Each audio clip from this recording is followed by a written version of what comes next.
જો ભક્તરાજ ઠીક છે કરો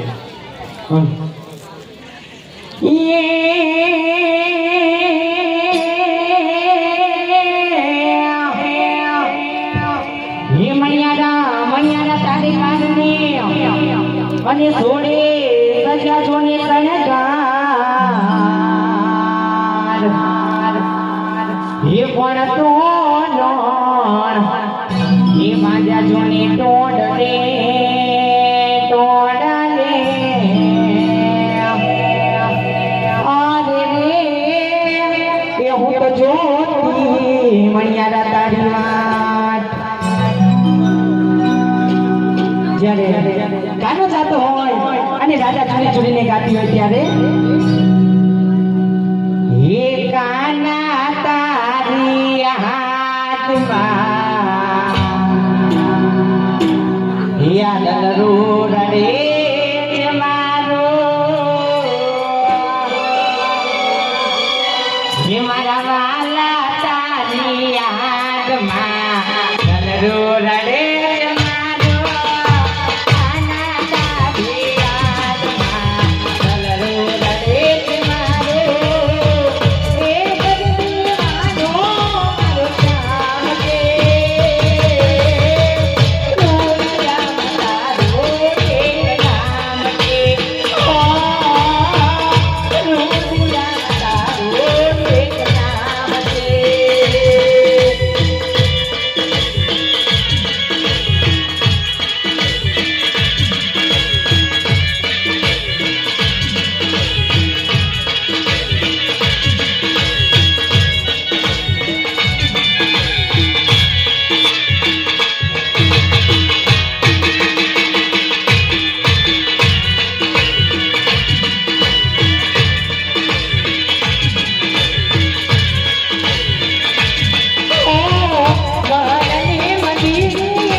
આજે રાજા અજમલ સાથે તો હું વચને બંધાઈ ગયો છું, પણ આ વાત હજુ મારા મોટા ભાઈ બળદેવને ખબર નથી.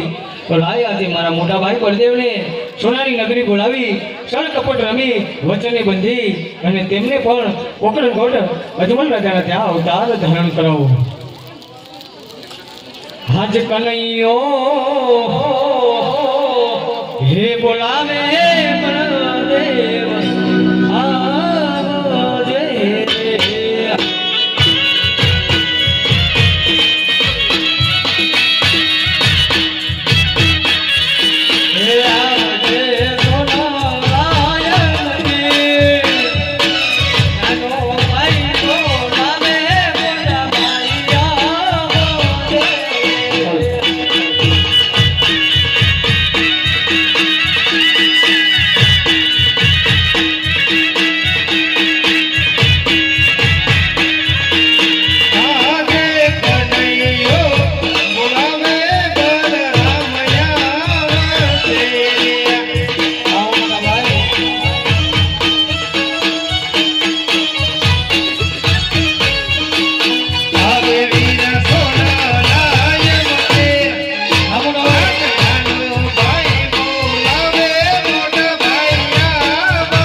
ભાવને રુધિરની ધાર પણ વહી રહી છે.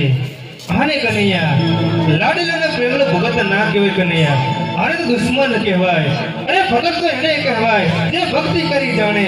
માટે આ દુશ્મનને મોટા ભાઈને સોંપી દે.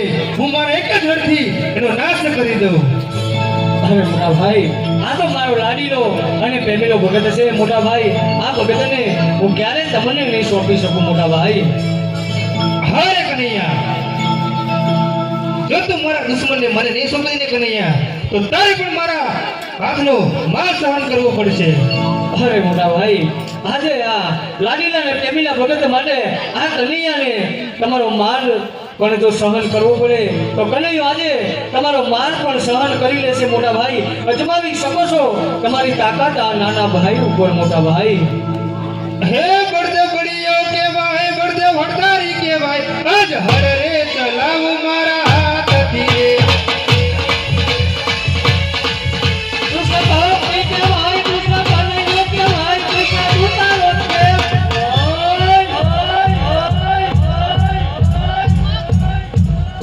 આજ મોરલી મારીને હરિયા શાંત કરો.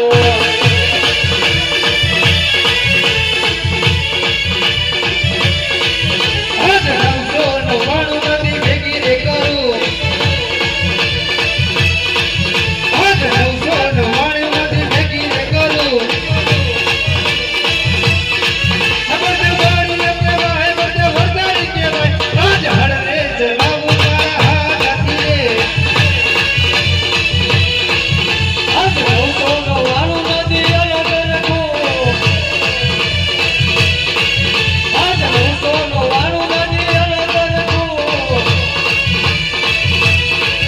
કૃષ્ણ ગોપી કે ભાઈ, કૃષ્ણ ગોયાવી કે ભાઈ, કૃષ્ણ કનૈયા કે ભાઈ.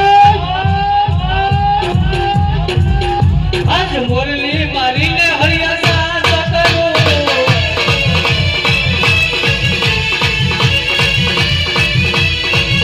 આજ ચાંદો સૂરજ બંને ભેગા રે કરું. આજ ચાંદો સૂરજ બંને ભેગા રે કરું. બળદેવ બળિયો કેવાય, બળદેવ હડતારી કેવાય, આજ હર રે ચલાવું મારા હાથથી. આજ ચાંદો સૂરજ બંને અલગ રાખું. આજ ચાંદો સૂરજ બંને અલગ રાખું. કૃષ્ણ ગોપી કે ભાઈ, કૃષ્ણ ગોયાવી કે ભાઈ, કૃષ્ણ કનૈયા કે ભાઈ.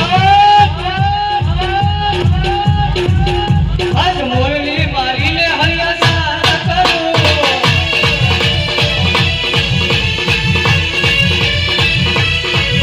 આજ મોરલી મારીને હરિયા શાંત કરો. આજ મોરલી મારીને હરિયા શાંત કરો. આજ મોરલી મારીને હરિયા શાંત કરો. હારે કનૈયા, આજની આ હાર જીતની રમતની અંદર આજ તારા મોટા ભાઈની હાર થઈ છે અને કનૈયા તારી જીત થાય છે. માટે મને સોનાની નગરીમાં બોલાવવાનું કોઈ કારણ? અરે મોટા ભાઈ, ભાઈમાં કદી હાર જીત હોતી નથી. પણ આજે તમે તમારી હાર સ્વીકાર કરો છો તો આ સોનાની નગરીમાં બોલાવવાનું કારણ તો મોટા ભાઈ તમને કહું છું. પણ એ પહેલા તમારે તમારા જમણા હાથનું મને વચન આપવું પડશે મોટા ભાઈ. હારે કનૈયા, ભાઈમાં વાત હોય, વચન કદાપી ના હોય. અરે મોટા ભાઈ, ક્યારે વાત આવે ત્યારે વચન પણ અવશ્ય આવશે મોટા ભાઈ. હારે કનૈયા, હું તને વચન તો આપું, પણ વચનની અંદર જે માંગવા જેવું હોય ને એ જ માંગજે. અરે મોટા ભાઈ, ધર્મની કાજે અને સત્યની કાજે અને પરમાનંદની કાજે જ હું આપણી પાસે વચન માંગી રહ્યો છું મોટા ભાઈ. હારે કનૈયા, લે તો મારા જમણા હાથની વચન છે. અરે મોટા ભાઈ, વચનથી આપો છો પણ વચનથી ફરી ના જાઓ તેનો ખ્યાલ રાખજો મોટા ભાઈ. હારે કનૈયા, રઘુકુલ રીત સદા ચલી આય, રઘુકુલ રીત સદા ચલી આય. પ્રાણ જાય પણ આ બલરામના વચન ના જાય. અરે મોટા ભાઈ, રઘુકુળની રીત દર્શાવો છો તો સાંભળો. જેને મારા લલાટ ફોડ્યા એ રાજવી રજમલના ઘેર આપણે અવતાર ધારણ કરવાનો છે મોટા ભાઈ. અરે શું વાત કરશે કનૈયા? અરે હા મોટા ભાઈ, જો આ વાતની મને ખબર હોત કે જેને તને લલાટ ફોડ્યા એ પોકણ ઘટના રાજવી અજમલ ઘરે મારે અવતાર ધારણ કરવાનો છે તો હું તારી સાથે વચન જ ન બંધાવ. અરે મોટા ભાઈ રઘુકુળ રીત સદા ચલી આવી, રઘુકુળ રીત સદા ચલી આવી, પ્રાણ જાય પણ આ બલરામના વચન કેમ નીઠ્યા જાય વીરા. હેજી આજ કુવામાં